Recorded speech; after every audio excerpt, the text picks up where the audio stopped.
Baik, Bapak dan Ibu, kita lanjut dulu kepada Pak Fitri ya. Bapak, beliau ini adalah salah satu orang yang sudah malang melintang di perbankan, di nasional, dan sekarang beliau dipercaya sebagai direksi ya dari Bank Syariah Mandiri. Kepada beliau kita persilakan yang kalau kita lihat CV-nya luar biasa dan kita sudah bagikan juga CV beliau kepada yang lain-lain. Kami persilakan Pak Fitri. Baik. Assalamualaikum warahmatullahi wabarakatuh. Waalaikumsalam warahmatullahi wabarakatuh. Prof. Pak Jalan yang menghormati Pak Irwan Prayitno, Gubernur Sumatera Barat. Tadi sudah menyampaikan Pak Indra Cakti, Bang Mulyadi. Sini ada kakanda kami, Bang Roseno, Pak Nov, ada Bu Siti juga, ada 14 yang rencana pada hari ini yang akan tampil. Dan izinkan kami memberikan materi dalam hal ini dari sisi perbankan dalam melihat masa depan dunia pariwisata di Sumatera Barat, khususnya di era new normal. Mohon maaf Pak Waslil, kebetulan kami adalah pada saat sekarang diberi kepercayaan di bidang perbankan dari Bank Rakyat Indonesia Syariah. Sebelumnya 30 tahun malah melintang di perbankan konvensional dan sudah hidup jadi dari Sabang sampai Merauke. Jadi adat dan budaya kekuatan mereka masing-masing yang akan kami ceritakan dan kami informasikan pada para peserta pada hari ini untuk sharing bagaimana cara mudah-mudahan bisa memajukan pariwisata Sumatera Barat. Izinkan slide kami, slide nomor 1. Nah ini, Bapak Ibu yang kami hormati, berbicara masalah pariwisata, jangan takut, peluang ini masih banyak. Sampai 2023 itu bisa dilihat ya, targeting dari sisi khususnya ekonomi syariah global itu menyentuh angka triliunan. Nah, kita lihat ya di sini ada halal travel dan inilah yang harus Sumatera Barat ambil, dan dalam kaidah ini tentu kita harus memperbaiki beberapa sektor seperti tadi. Saya setuju dengan Pak Mul. Harus ada master plan yang jelas. Jangka pendeknya apa, jangka panjangnya apa. Visi dan misi antara tingkat 2 dengan tingkat 1 harus satu jalan. Itu yang sudah terjadi di beberapa provinsi yang kami lewati, baik di Bali kita nggak usah ngomong. Tadi udah di counter lagi mengenai bagaimana adat mereka di Lombok, mengapa ketinggalan, itu dari sisi karakter. Tapi sebelumnya kami pernah berdinas di Jawa Tengah. Hal ini mereka inovasinya jalan terus. Setiap kabupaten memiliki pariwisata yang bersaing. Dan alhamdulillah itulah mendongkrak perekonomian mereka secara nyata. Next slide. Nah, bagaimana kami dari sisi perbankan? Perbankan pun juga harus berubah. Kecepatan dari sisi industri perkembangan teknologi, perbankan harus mengikuti. Kami alhamdulillah sudah 1,5 tahun di BRI Syariah. Yang kami lakukan terobosan adalah masalah transformasi digital, transformasi dari sisi SDM-nya. Inilah faktor-faktor kelemahan yang ada selama ini dalam pengembangan perbankan syariah, di mana kita ketahui market syariah baru tembus di angka 7%. Tadi Pak Mulyadi berbicara UMKM. Saya sangat setuju Pak Mul, kebetulan saya juga membawai bidang UMKM. 94% ekonomi Indonesia itu didominasi UMKM. Baru 8% yang bergerak pada bidang bisnis yang bergerak di setting dari sisi digitalisasi. Apa yang kami lakukan? Mungkin selama ini orang berbicara, wah pada saat sekarang ada non-perbankan, ada fintech. Kami dari sisi perbankan tidak melakukan sesuatu bahwa itu perbankan lebih bagus pada fintech, bukan gitu. Ini saatnya kita berinovasi dan berkolaborasi. Apa yang kami lakukan di BRI Syariah? Kami menggandeng beberapa fintech bekerja sama yang segmennya adalah segmen anak muda, milenial. Dan juga nanti alhamdulillah kami akan bersinergi lagi dengan perusahaan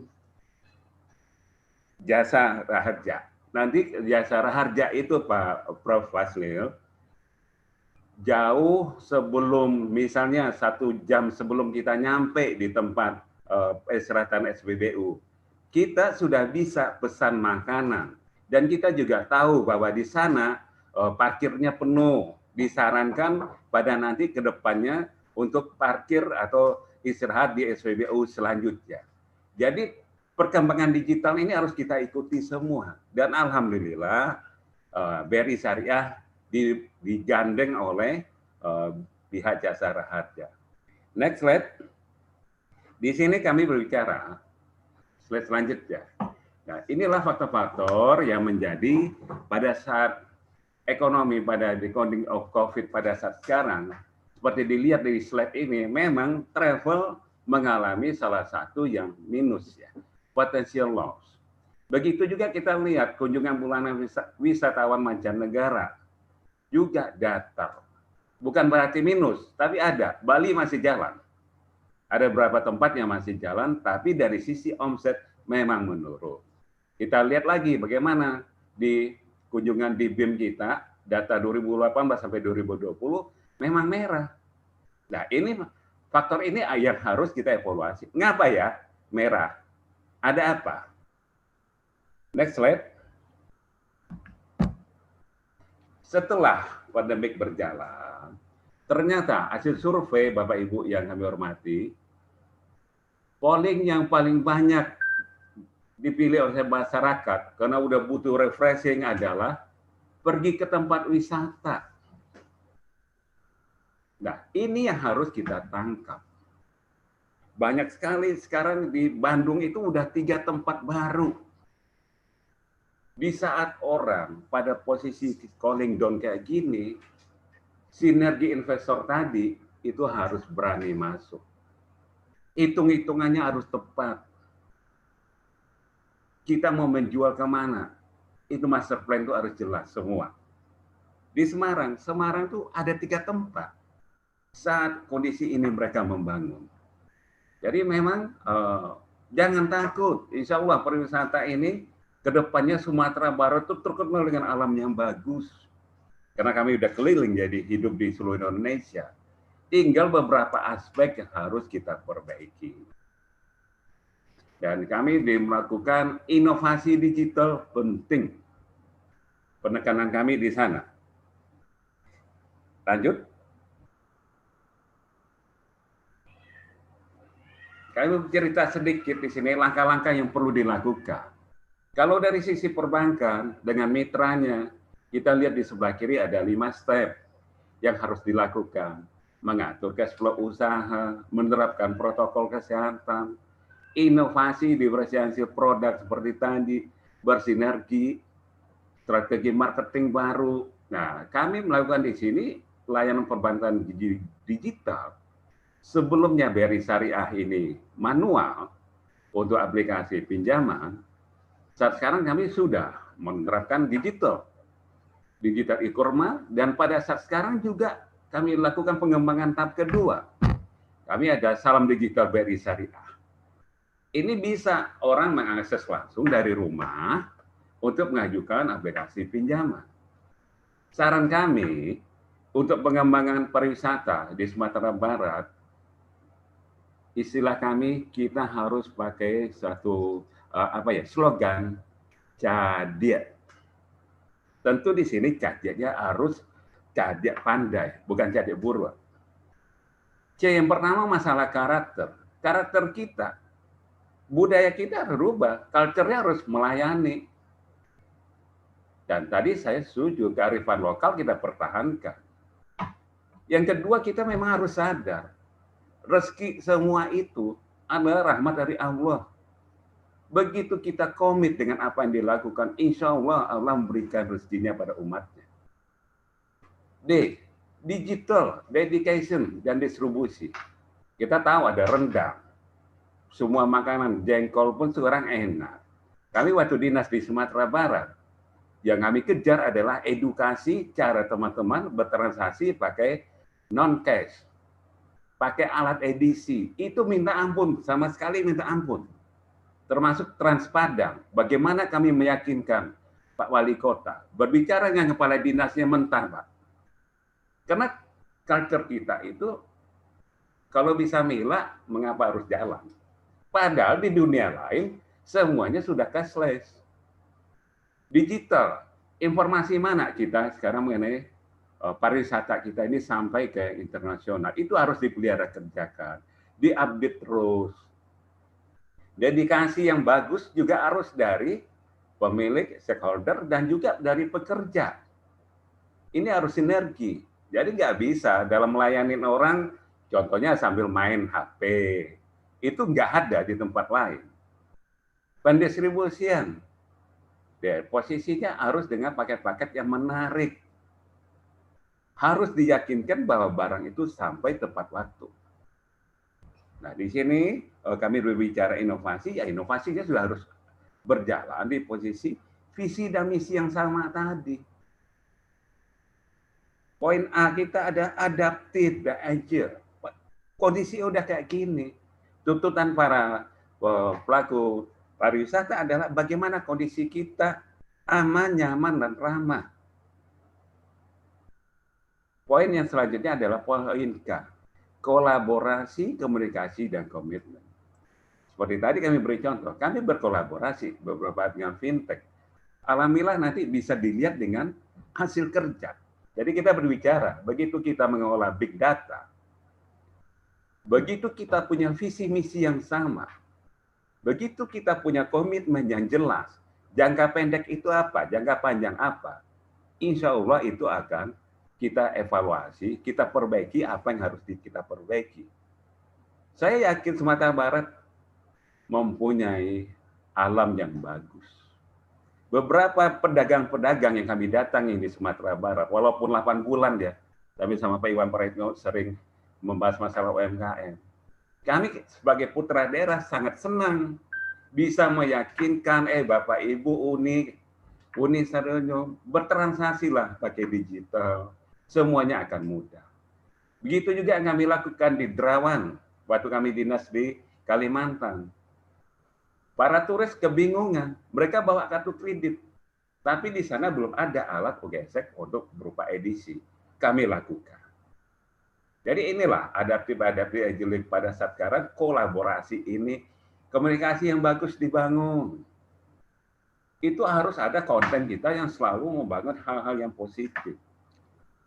Bisa dibungkus dalam 1 menit, Pak Fidri? Oke, Pak. Ya. Next slide. Nah, ini bisa Bapak Ibu lihat perubahan-perubahan yang kami lakukan tadi, transformasi digital dan SDM. 1 tahun di BRI Syariah, alhamdulillah bisa dilihat. Baik aset, DPK, pembiayaan, semua di atas perbankan nasional. Ini bukan untuk menyombongkan diri, tapi adalah bagaimana kita cara merombak suatu culture kerja menjadi transformasi dari manual. Ini hasilnya. Lanjut.